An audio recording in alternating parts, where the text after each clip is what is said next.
కోరుతూ ఉంటే ఈరోజు కాంగ్రెస్ పార్టీ మళ్ళా కుక్కతోక వంకరలాగానే మళ్ళా కాంగ్రెస్ తన బుద్ధిని బీసీల పట్ల వివక్షత బుద్ధిని చూపించినట్టుగా మాకు కనిపిస్తూ ఉంది. దాదాపు 134 బీసీ కులాలుంటే అందులో ఎంబీసీలే 80 కులాలు ఉన్నాయి. 80 కులాలు ఎంబీసీలు ఉంటే అత్యంత వెనుకబడిన కులాలు. ఆ కులాలు ప్లస్ ఈ బీసీలలో ఉన్నటువంటి ఈ మొత్తం మోస్ట్ బ్యాక్వర్డ్ క్యాస్ట్ కావచ్చు, జనరల్గా ఉన్న బీసీ కులాలకు కావచ్చు, ఏ కోశాన ఇప్పుడు మొత్తం కూడితే మనిషికి 100 రూపాయలు కూడా రాని పరిస్థితి ఉంది. మొత్తం కేటాయిస్తే ఒక పక్క ఆత్మగౌరవ భవనాల పేరుతోటి వాటికి సంబంధించినవి అట్నే అటకెక్కినాయి.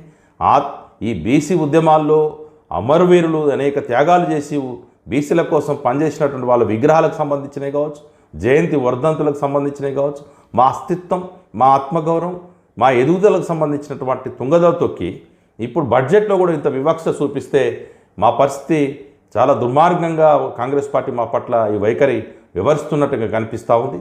అందుకే తక్షణమే ఈ బడ్జెట్ నాలుగు తీసుకోవడానికి కూడా పనికిరాదు.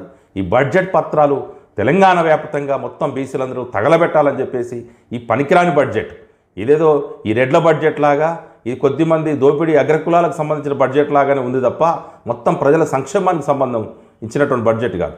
మొత్తం బీసీలకు సంబంధించిన వృద్ధాప్య పెన్షన్కి సంబంధించి ఇప్పటి వరకు ఎక్కడ కూడా ఈ బడ్జెట్ కేటాయించడంలో చాలా ఉంది. ఇప్పుడు పెన్షన్ ఇస్తామన్నారు, ఇప్పుడు గీతా కార్మికులు ఉన్నారు, చెట్ల మీకిలు పడి మరణించి శాస్త్ర వికలాంగులై అనేక ఇబ్బందులు పడుతూ ఎక్స్గ్రేషో తెలంగాణ వచ్చిన కానించి ఎక్స్గ్రేషో ఇస్తామని చెప్పడం జరిగింది. కానీ ఇప్పటివరకు ఎక్స్గ్రేషో సంబంధించింది ఏంది? ఎక్కడిచ్చారు మీరు? ఎక్కడైనా జరిగిందా? 13 కోట్ల రూపాయలు పెండింగ్లో ఉంటే ముఖ్యమంత్రి లస్కర్గూడలో ఈ మొత్తం పెద్ద సభలో గీతా కార్మికులు గౌడ సభలో ప్రకటిస్తే ఆ ప్రకటించినటువంటి వాగ్దానమే ఇంతవరకు అమలు చేసిన పరిస్థితులు. ముఖ్యమంత్రి ఇచ్చిన వాగ్దానమే లేదు. 13 కోట్లు పెండింగ్లో ఉన్నాయి. చెట్ల మీకిలు పడిన వాళ్ళకి నువ్వేం కేటాయిస్తావు?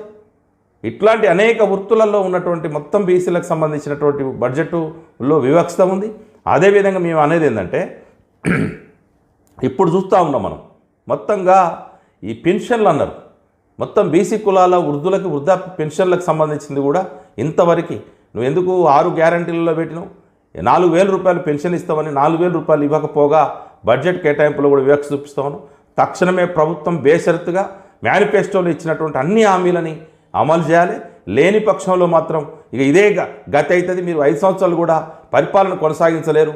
పెద్ద ఎత్తున ఉద్యమ రూపం తీసుకొని ముందుకు పోవాల్సి వస్తుందని చెప్పేసి తెలియజేసుకుంటూ బీసీ పొలిటికల్ ఫ్రంట్గా పెద్ద ఎత్తున ఒక ఆందోళన రూపాన్ని తీసుకొని భవిష్యత్ కార్యాచరణను కూడా మీరు చర్చించి ఈ బడ్జెట్కి సంబంధించిన మా పట్ల కాంగ్రెస్ ప్రభుత్వం రేవంత్ రెడ్డి సర్కార్ చూపిస్తున్నటువంటి